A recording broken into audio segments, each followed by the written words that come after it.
Hello, it's the Tig here, and I want to talk about bikes. I think we all want to talk about bikes. Bikes are a passion for us, aren't they? I've had 43 bikes in 30 years. Don't tell the wife. I think she knows about 3 of them. Some great bikes, mostly sports bikes, Yamaha R1s, Ducati 999s, 1098s. A hell of a lot of bikes, but I'm now 60 years of age and I need something with a little bit more comfort. I can't quite take the sports riding position any longer. So I want to very specifically talk about nakeds at this point, motorcycle nakeds that is. And I currently own a BMW R9T, it's 2022 model.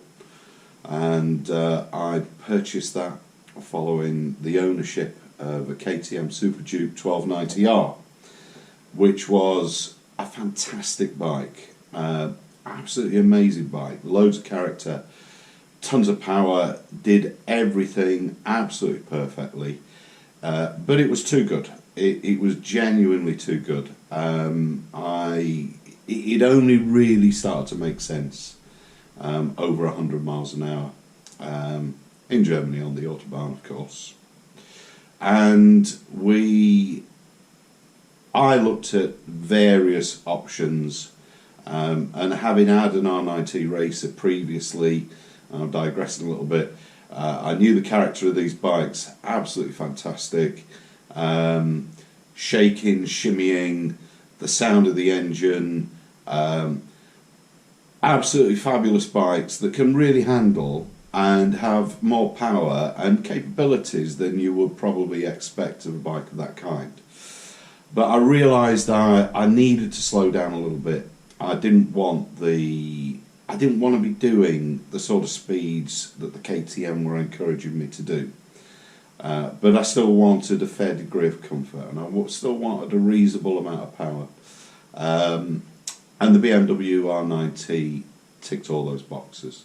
I've got another bike. I've got an RT as well, a BMW 1200RT, which is a fantastic bit of kit, which I use very specifically with the wife. We go abroad. We do a lot of touring. We've got a big trip in May this year, covering virtually the whole of Spain, and I'll be doing a few videos covering parts of that, not the whole thing for obvious reasons. That's going to be over a 2 or 3 week period, and he's going to cover about 3,500 miles.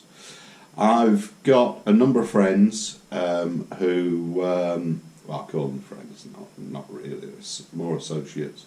I don't like many of them, but they have a range of bikes from the latest Street Fighters through to Super Dukes again, other Ducatis, various other bikes, and I'll be riding, subject to them letting me, I'll be riding some of those bikes as well, telling you what I think to those bikes, giving you a bit of an insight as to why, for example, I decided to get rid of the absolutely stunning looking, the stunning build quality and everything else, Triumph Speed Triple 1200, which I bought in 2021, made a stupid mistake, purchased it before trialling it, which is a recommendation that I have, and a mistake I've made that I suggest none of you guys do.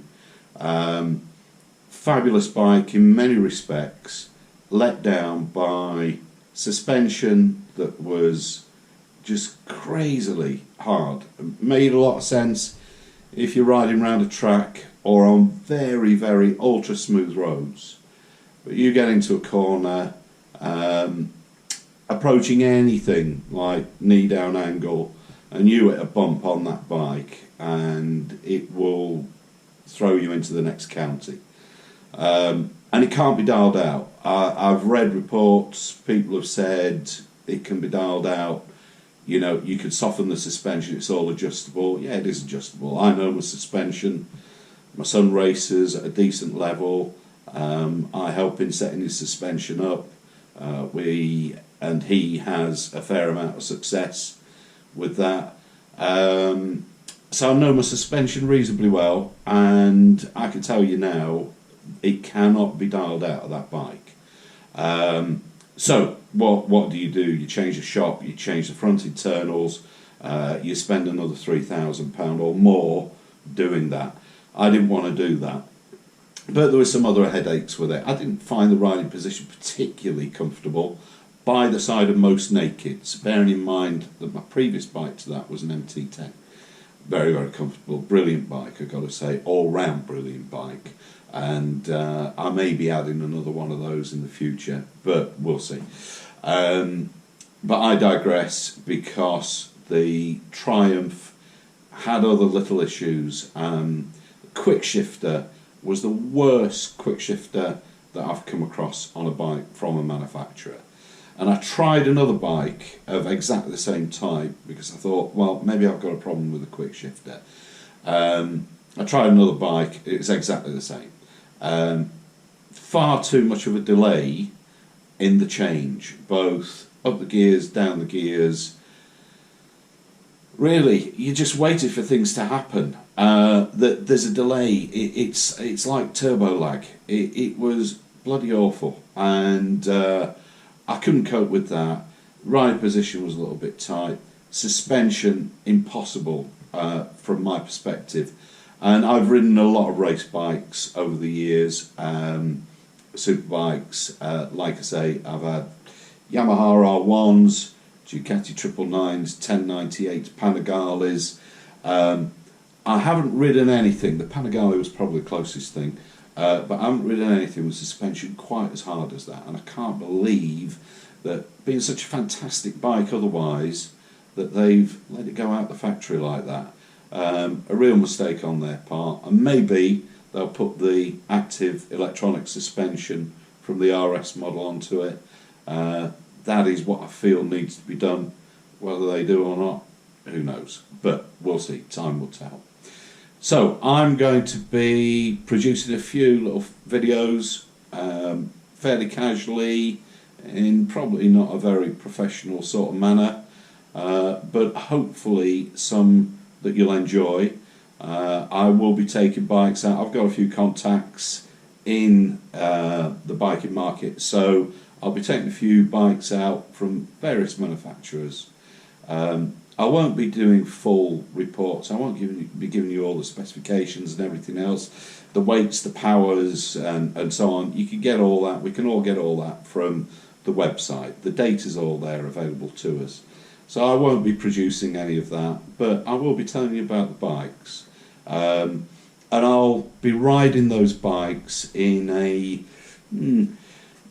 reasonably hard manner, but you know, I'm not stupid. I'm 60 years of age, and I've calmed down a little bit, but I still like to use my bikes. I still like to enjoy them. I'm not going out there for a poodle. So hopefully, you know, I'll have the opportunity in Germany on the autobahns once again to really enjoy them and trial them at a reasonable pace. I won't be wheeling. It's not something I do. It's not something I particularly enjoy.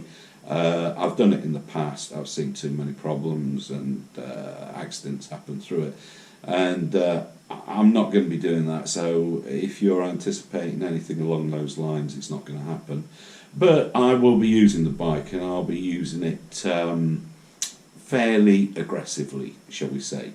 I'll also produce a few videos with friends on some cracking roads around my area, and to various others. We've got a little trip planned for Scotland, so I'll be producing that, and I can show you just how bad they are. Most of those friends are all part of the SRC. The SRC is a little biking club that I run, and the SRC stands for Substandard Riders Club.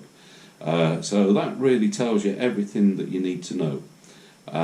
But I'll be coming back to you soon with some more coverage of my R90, some more coverage of my RT. I've also got a blade in the garage, which is my son's blade. That's a road bike. He's got a very well spec S1000RR for racing, which he does very well with. So I might be covering a little bit of that as well. Wait for the next instalment. I hope you enjoy what's coming, and I look forward to presenting something of interest to most of you in the near future. Cheers.